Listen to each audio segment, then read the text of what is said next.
So hello my dear aspirants, welcome back to SSC Malayali. വളരെ പ്രധാനപ്പെട്ട ഒരു അപ്ഡേറ്റ് വന്നിരിക്കുകയാണ്. ഒരുപാട് പേര് കാത്തിരുന്ന RRB ALP പരീക്ഷയുടെ official notification has finally been released. അപ്പൊ നമുക്കതൊന്ന് ചെക്ക് ചെയ്യാം. അപ്പം എന്താണ് RRB ALP പരീക്ഷ എന്ന് ചിന്തിക്കുന്നവരുണ്ടാകാം. അവരോടാണ്, RRB ALP എക്സാം എന്നുള്ള ഒരു നാഷണൽ ലെവൽ റിക്രൂട്ട്മെന്റ് എക്സാം ആണ്. നമ്മളൊക്കെയും അറ്റ്ലീസ്റ്റ് ട്രെയിനുകൾ കണ്ടിട്ടുള്ള ആൾക്കാരാണ്, അല്ലെങ്കിൽ ട്രെയിനിൽ യാത്ര ചെയ്തിട്ടുള്ള ആൾക്കാരാണ് അല്ലെ. അപ്പം ഈ ട്രെയിനുകളൊക്കെ നിയന്ത്രിക്കാൻ പാകത്തിനുള്ള അസിസ്റ്റന്റ് ലോക്കോ പൈലറ്റുകളെ തിരഞ്ഞെടുക്കുക എന്നുള്ളതാണ് ഈ ഒരു എക്സാമിന്റെ ഏറ്റവും വലിയൊരു ഉദ്ദേശം എന്ന് പറയുന്നത്. അപ്പം അത് ആദ്യമേ മനസ്സിലാക്കുക. സോ അങ്ങനെയാണെങ്കിൽ ZN01/2026 RRB ALP പരീക്ഷയുടെ ഒഫീഷ്യൽ നോട്ടിഫിക്കേഷനിൽ എന്തൊക്കെ പ്രധാനപ്പെട്ട കാര്യങ്ങളാണ് നമ്മൾ ഓർത്തിരിക്കേണ്ടതെന്ന് ജസ്റ്റ് ഒരു ഗ്ലാൻസിലൂടെ നമുക്ക് നോക്കാം. അപ്പം ചില പ്രധാനപ്പെട്ട ഡേറ്റുകൾ ഈ ഒരു എക്സാമുമായിട്ട് ബന്ധപ്പെട്ട് നമ്മൾ ഓർമ്മയിൽ സൂക്ഷിക്കേണ്ടതുണ്ട്. അതിൽ ഏറ്റവും നിർണായകമായിട്ടുള്ളത്, ഈ ഒരു എക്സാമിന് വേണ്ടി നമുക്ക് അപ്ലൈ ചെയ്യാനുള്ള സമയം അല്ലെങ്കിൽ ആപ്ലിക്കേഷൻ വിൻഡോ ഓപ്പൺ ആകുന്നത് മെയ് 15 മുതൽ ജൂൺ 14 വരെ, വളരെ കൃത്യമായി പറയുകയാണെങ്കിൽ 11:59 PM വരെ ആയിരിക്കും. അപ്പം ഒരിക്കൽ കൂടി ആവർത്തിക്കുകയാണ്, ഈ മാസം അതായത് മെയ് 15 മുതൽ ജൂൺ 14 വരെ ഏതാണ്ട് 31 ദിവസങ്ങളിൽ ഈ ഒരു ആപ്ലിക്കേഷൻ വിൻഡോ ആക്റ്റീവ് ആയിരിക്കും.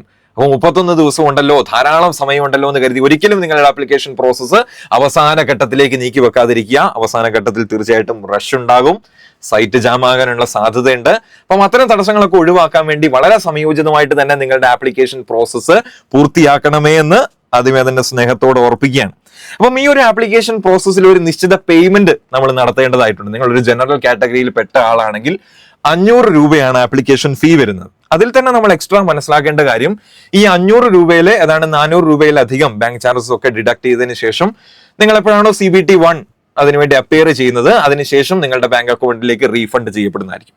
ഇനി നിങ്ങളൊരു സ്ത്രീയോ അല്ലെങ്കിൽ SC/ST അല്ലെങ്കിൽ എക്സ് സർവീസ്മാൻ കാറ്റഗറിയിൽ പെടുന്ന ഒരാളാണെങ്കിൽ ആപ്ലിക്കേഷൻ ഫീ എന്ന് പറയുന്നത് 250 രൂപയാണ്. ആ 250 രൂപയും ഞാൻ മുൻപ് സൂചിപ്പിച്ചതുപോലെ തന്നെ എപ്പോഴാണോ CBT 1 എക്സാം കഴിയുന്നത് അപ്പൊ തന്നെ ഒരു ഡിഡക്ഷനും കൂടാതെ ആ 250 രൂപയും നിങ്ങളുടെ ബാങ്കിലേക്ക് റീഫണ്ട് ചെയ്യപ്പെടുന്നതായിരിക്കും. ആൻഡ് ഈ ഒരു പേയ്മെന്റ് നടത്താനുള്ള അവസാന തീയതി എന്ന് പറയുന്നത് ജൂൺ 16 ആണ്. നോക്കൂ, ജൂൺ 14 നമ്മുടെ ആപ്ലിക്കേഷൻ എൻഡ് ചെയ്യുന്നു. ജൂൺ 16 ആപ്ലിക്കേഷൻ ഫീ പേയ്മെന്റ് നടത്താനുള്ള അവസാന തീയതി എന്ന് പറയുന്നത്. ഇൻ കേസ് നമ്മൾ നടത്തിയ ആപ്ലിക്കേഷൻ പ്രോസസ്സിൽ എന്തെങ്കിലുമൊക്കെ ക്രമക്കേടുകൾ വന്നിട്ടുണ്ടെങ്കിൽ, തെറ്റുകൾ കടന്നുകൂടിയിട്ടുണ്ടെങ്കിൽ അത് തിരുത്താനുള്ള ഒരു അവസരവും നമ്മളെ സംബന്ധിച്ചുണ്ട്. അത് ജൂൺ 17 മുതൽ ജൂൺ 26 വരെ അത്തരം മോഡിഫിക്കേഷൻ അല്ലെങ്കിൽ കറക്ഷൻ നടത്താനുള്ള വിൻഡോ ആക്റ്റീവ് ആയിരിക്കും. അത് സാമാന്യം ഏതാണ്ട് 10 ദിവസങ്ങളുണ്ട്. സാധാരണ SSC എക്സാമുകളെ സംബന്ധിച്ച് അതൊരു 3-4 ദിവസങ്ങളൊക്കെ ആയിരിക്കും. പക്ഷെ ഇവിടെ ഏതാണ്ട് 10 ദിവസങ്ങളിൽ ഈ ഒരു കറക്ഷൻ വിൻഡോ ഓപ്പൺ ആയിരിക്കും. ഇനി അത്തരം കറക്ഷൻ നടത്തുമ്പോൾ ഒരു എക്സ്ട്രാ 250 രൂപ കൂടി നമ്മൾ പേയ്മെന്റ് നടത്തേണ്ടതുണ്ട്. എല്ലാവരും ചെയ്യേണ്ടതാണ്. മാത്രമല്ല അത് റീഫണ്ട് കിട്ടുന്നതല്ല കേട്ടോ, നോൺ റീഫണ്ടബിൾ ആണ് എന്നിവിടെ വളരെ പ്രത്യേകമായിട്ട് മെൻഷൻ ചെയ്തിട്ടുണ്ട്. ഇനി പലരുടെയും ഒരു കൺസേൺ ആണ്, എത്രയാണ് ഇതിന്റെ വേക്കൻസി, ഇതിന് മതിയായിട്ടുള്ള വേക്കൻസീസ് ഉണ്ടോ എന്ന് നെറ്റ് ചുള്ളിക്കുന്നവരോടാണ് വളരെ സന്തോഷകരമായ ഒരു കാര്യം പറയട്ടെ. പല റെയിൽവേ സോണുകൾ, ഇതിപ്പോ നമ്മുടെ ചെന്നൈ ആയാലും മുംബൈ ആയാലും ട്രിവാൻഡ്രം ആയാലും ബാംഗ്ലൂർ ആയാലും ഈ എല്ലാ റെയിൽവേ സോണുകളിലും കൂടി ഉൾപ്പെടുത്തിക്കൊണ്ട് 11,127 വേക്കൻസികളാണുള്ളത്. That's a huge number. ഒരു നാഷണൽ ലെവലിൽ ഒരു റിക്രൂട്ട്മെന്റ് നടത്തുന്ന ഒരു എക്സാമിനെ സംബന്ധിച്ച്, പ്രത്യേകിച്ച് ഒരു ടെക്നിക്കൽ ഫീൽഡിലേക്ക് റിക്രൂട്ട്മെന്റ് നടത്തുന്ന എക്സാമിനെ സംബന്ധിച്ച് 11,000-ലധികം വേക്കൻസികൾ ഉണ്ടാകുക എന്നുള്ളത് വലിയൊരു കാര്യം തന്നെയാണ്. ഇവിടെ നമ്മൾ മനസ്സിലാക്കേണ്ട മറ്റൊരു കാര്യം എന്ന് പറയുന്നത്, ഈ 11,127 എന്ന് പറയുന്നത് ഓൾ ടുഗദർ ആയിട്ടുള്ള വേക്കൻസി അല്ല. നിങ്ങൾ ഏത് റെയിൽവേ സോണിലാണോ ജോലി ചെയ്യാൻ താല്പര്യപ്പെടുന്നത് ആ സോണിൽ അവൈലബിൾ ആയിട്ടുള്ള വേക്കൻസികളിലേക്ക് മാത്രമായിരിക്കണം നിങ്ങൾക്ക് കോമ്പീറ്റ് ചെയ്യാൻ സാധിക്കുക. ഫോർ എക്സാമ്പിൾ, എനിക്ക് ഇപ്പം ട്രിവാൻഡ്രം സോണിലാണ് ജോലി ചെയ്യേണ്ടത്. ട്രിവാൻഡ്രത്ത് ഫോർ എക്സാമ്പിൾ 500 വേക്കൻസീസ് ആണ് അവൈലബിൾ ആയിട്ടുള്ളതെങ്കിൽ ആ 500 വേക്കൻസിയിലേക്ക് മാത്രമായിരിക്കും ഞാൻ കോമ്പീറ്റ് ചെയ്യുക എന്നുള്ളൊരു കാര്യം കൂടി നിങ്ങൾ ഇതിന്റെ ഭാഗമായിട്ട് മനസ്സിലാക്കണം. ഇതിന്റെ ഒരു സാലറി സ്ട്രക്ചർ വരുന്നത് നമ്മുടെ 7th CPC പ്രകാരം ലെവൽ 2 പേ ലെവലാണ് വരുന്നത്. ഏതാണ്ട് നമ്മുടെ ഇനീഷ്യൽ പേ, അടിസ്ഥാനപരമായ ശമ്പളം എന്ന് പറയുന്നത് 19,900 രൂപയാണ്. അപ്പം പലരും ഒരുപക്ഷെ ചിന്തിക്കുന്നുണ്ടാകാം, ഇത്രയും ഉത്തരവാദിത്വമുള്ള ഒരു ജോലിയാണ്, പ്രധാനപ്പെട്ട ഒരു ജോലിയാണ്, അപ്പൊ ഇതിന് 19,900 രൂപ മാത്രമാണോ സാലറി എന്ന് കരുതുന്നവർ അങ്ങനെ ഉണ്ടെങ്കിൽ, അങ്ങനെയല്ല. നമ്മുടെ ടേക്ക് ഹോം സാലറി എന്ന് പറയുന്നതല്ല 19,900 എന്ന് പറയുന്നത്. അത് നമ്മുടെ അടിസ്ഥാനപരമായ ശമ്പളമാണ്. അതിന്റെ കൂടെ മറ്റ് അലവൻസുകൾ വരുന്നുണ്ട്, ഹൗസ് റെന്റ് അലവൻസ് വരുന്നുണ്ട്, ഡിയറൻസ് അലവൻസ് വരുന്നുണ്ട്. അങ്ങനെ അലവൻസുകളും ഈ ബേസിക് പേ ഒക്കെ കൂടി ഏതാണ്ട് വലിയൊരു എമൗണ്ട്, ഇതിപ്പോ ഒരു 40,000 രൂപ തുടങ്ങി 50,000 രൂപ വരെയുള്ള അത്രയൊരു എമൗണ്ട് നമ്മുടെ ഇൻ ഹാൻഡ് സാലറി ആയിട്ട് ലഭിക്കും എന്ന് മനസ്സിലാക്കുക. ഓക്കെ, അപ്പം എന്താണ് ഈ ഒരു എക്സാമിനെ സംബന്ധിച്ച് എലിജിബിലിറ്റി? രണ്ട് രീതിയിലാണ് നമ്മൾ എലിജിബിലിറ്റി കണക്കാക്കുന്നത്. ഒന്ന്, പ്രായപരിധി. നിങ്ങളൊരു ജനറൽ കാറ്റഗറി പെടുന്ന ഒരാളാണെങ്കിൽ നമ്മുടെ ഈ വർഷം ജൂലൈ, അതായത് 7-ാം മാസം ജൂലൈ 1 പ്രകാരം നിങ്ങൾ 18 മുതൽ 30 വരെ ഒരു ഏജ് കാറ്റഗറിയിൽ പെടുന്ന ഒരാളാണെങ്കിൽ ധൈര്യമായിട്ട് നിങ്ങൾക്ക് ഈ ഒരു എക്സാമിന് അപ്ലൈ ചെയ്യാൻ സാധിക്കും. ഏജ് റിലാക്സേഷൻ ഉണ്ടോ എന്ന് ചോദിച്ചാൽ ഉണ്ട്.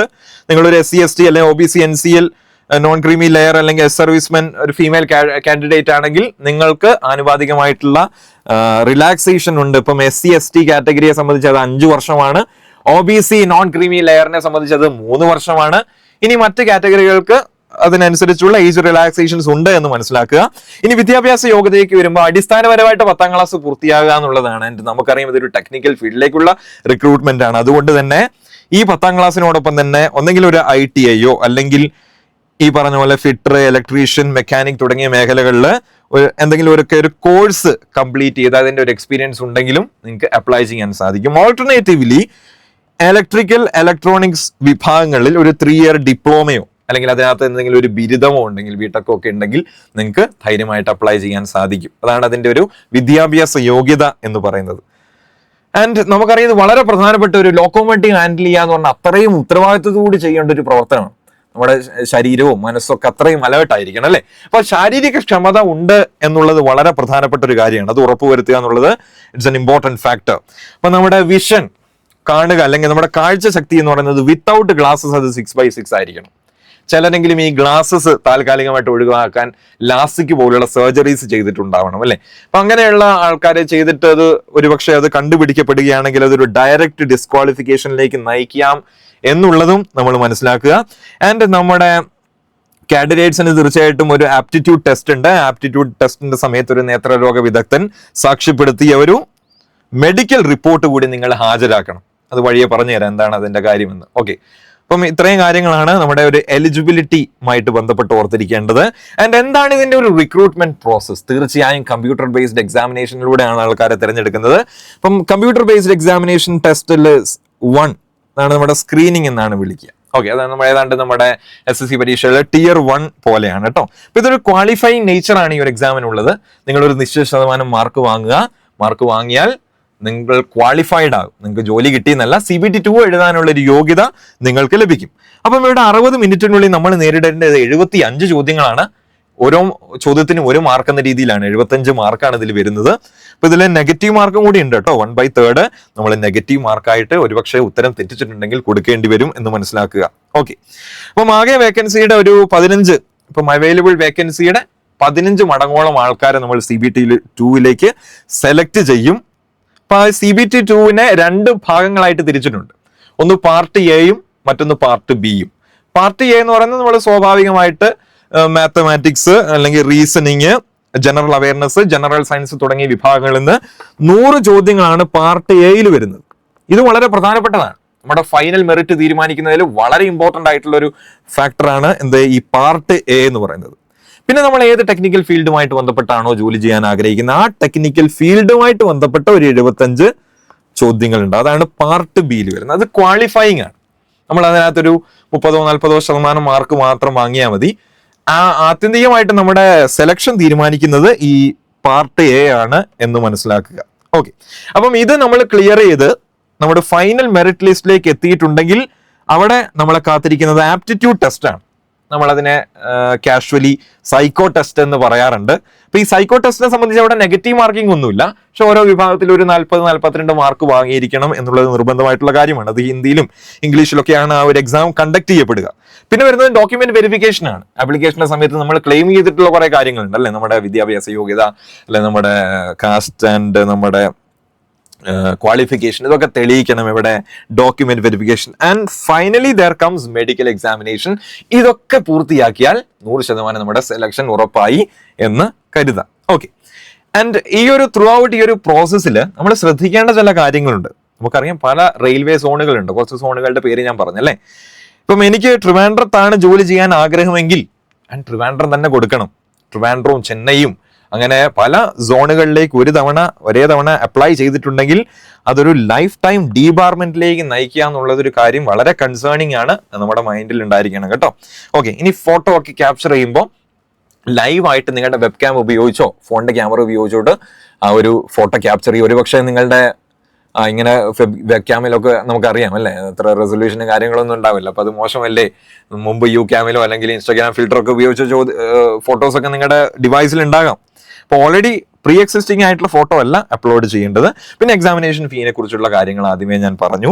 സിഗ്നേച്ചർ അത് റണ്ണിങ് ഹാൻഡ് റൈറ്റിംഗിൽ ഉള്ളതായിരിക്കണം, അതിനകത്ത് ക്യാപിറ്റൽ ലെറ്റേഴ്സോ ബ്ലോക്ക് ലെറ്റേഴ്സോ പാടില്ല എന്നുള്ളതും നമ്മൾ ശ്രദ്ധിക്കേണ്ട മേഖലകളാണ്. അപ്പൊ ഇത്രയും കാര്യങ്ങളാണ് പ്രധാനമായിട്ടും നമ്മൾ അറിഞ്ഞിരിക്കേണ്ടത്. ഓക്കെ, അപ്പം ഈ കാര്യങ്ങളിലൊക്കെ കൃത്യമായ ശ്രദ്ധ പുലർത്തി വളരെ വിജയകരമായിട്ട് തന്നെ ഓരോരുത്തരും അവരുടെ ആപ്ലിക്കേഷൻ പ്രോസസ്സ് പൂർത്തിയാക്കുക. Okay, so thank you. Will see in another video കേട്ടോ.